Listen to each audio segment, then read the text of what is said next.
selaku tim lapangan dari Yayasan Pusaka Warga bersama Duta Literasi dalam program ekspedisi menulis. Pada hari ini kita akan menjelaskan kepada masyarakat tentang manfaat dan keuntungan tanaman lada dan tanaman Clarisida atau bahasa setempat disebut Basia Kandang.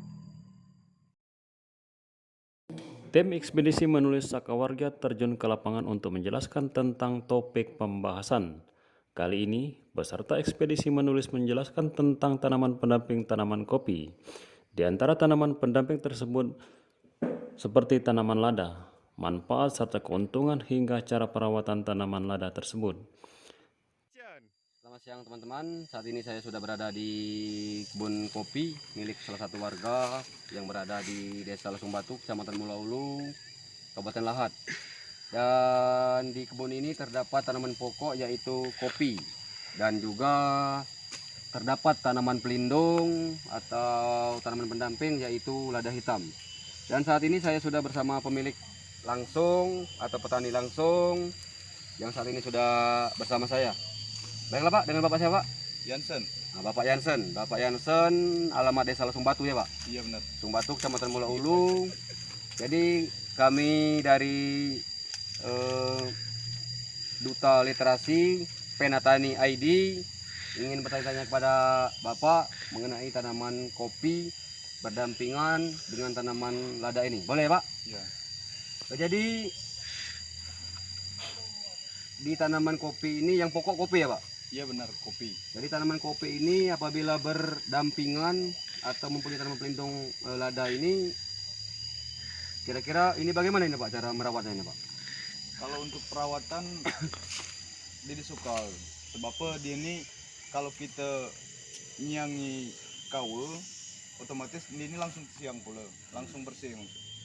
Terus kalau untuk pemupukan dia sekaligus pula mupuk kaul langsung pula terpupuk lada ini saat usahangan. Jadi itu mengenai perawatannya. Jadi berdasarkan informasi yang saat ini sudah kita dengar bersama, jadi perawatan antara tanaman kopi dengan tanaman lada ini, tanamannya dua yang sama-sama menguntungkan, perawatan hanya satu. Jadi intinya gitu ya Pak? Iya benar. Kira-kira cukup mupuk di antara tanaman kopi dengan tanaman ladanya itu. Jadi kalau untung ruginya itu Pak, untung ruginya atau akibat atau dampak yang ditimbulkan dengan tanaman kopi berdekatan dengan tanaman lada ini apa itu Pak? Atau nggak ada atau gimana gitu? Sama kerugiannya dia sebab kopi nggak lada nih nggak sahang nih saling untung kah. Kopi tadi pacak besar banyak buah li ada pembayang lindung ya? Pokoknya saling sama-sama menguntung kah.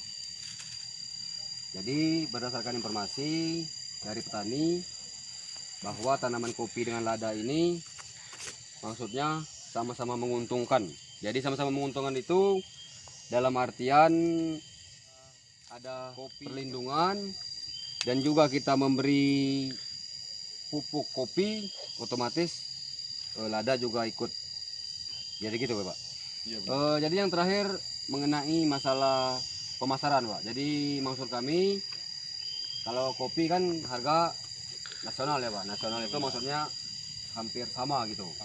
Jadi kalau kopi dengan lada ini gimana itu Pak pemasarannya Pak? Atau pengalaman Bapak yang sudah pernah kira-kira memetik hasil dari kopi dan lada ini? Kalau untuk lada atau sawang ini pemasaran dia ditentu sebab kita jual nggak toke-toke kecil saja, jarang toke besar. Kalau untuk keuntungannya tadi ini hasil kopi ini pacak disimpan kalau kudai sebab kan yang beli pupuk kan beli racun itu pacak isen di lada. Jadi maksudnya walaupun harganya tergolong murah ini maksudnya nggak ada rugi gitu Pak? Iya benar. Tanaman ini Pak? Masih untung nggak tuh lah? Ya. Jadi maksudnya tanaman lada ini sama seperti kopi ya per tahun atau satu kali musim. Mengenai pemasaran, jadi harga dari lada hitam ini tidak tentu karena para petani kebanyakan menjual dengan tengkulak yang membeli hasil bumi di pedesaan.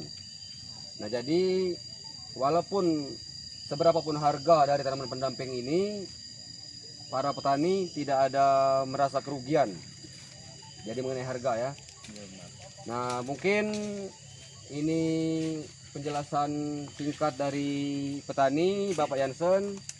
Jadi kami dari tim dan rekan-rekan mengucapkan banyak terima kasih atas informasinya dan Tim Liputan Lahan Online TV, kameramen Tio Petra, reporter Caplin Seganti melaporkan.